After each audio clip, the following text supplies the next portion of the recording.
It was in the 1962 spy thriller Dr. No that Sean Connery first uttered one of cinema's most famous lines. Bond. James Bond. A role that would change his life.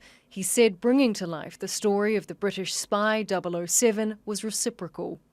How important was James Bond in the development of Sean Connery? Well, obviously very important because of the worldwide attention it drew to one and put one into another market and bracket altogether. Action!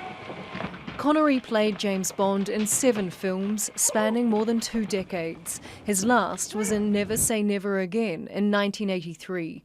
Determined not to be typecast, he sought different roles, going on to win an Academy Award, 2 Baftas and 3 Golden Globes. Connery first met Queen Elizabeth at the premiere of You Only Live Twice in 1967. 33 years later, she knighted him for his services to film. He called it one of the proudest days of his life.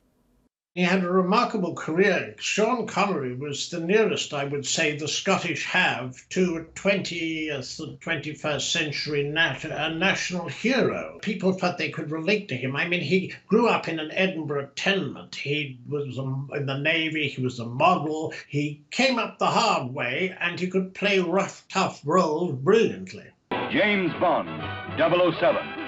Connery lived the highs and lows of the Bond character, profiting from his popularity and later scrutinised for what some have called his character's sexist attitude towards women. It wasn't helped when Connery told American journalist Barbara Walters women sometimes deserved to be slapped. Stay where you are. I think his portrayal of James Bond was in the sense of a misogynistic dinosaur, to quote Judi Dench as M in one of the subsequent Bond films. Later in life, he supported the Scottish National Party and publicly advocated for Scottish independence. We have waited nearly 300 years. My hope is that it will evolve with dignity and integrity.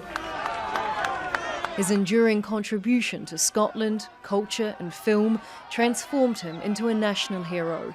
Connery had tried to distance himself from the role that made him famous, but for millions of fans around the world, he'll be remembered as the suave agent 007 with a license to kill.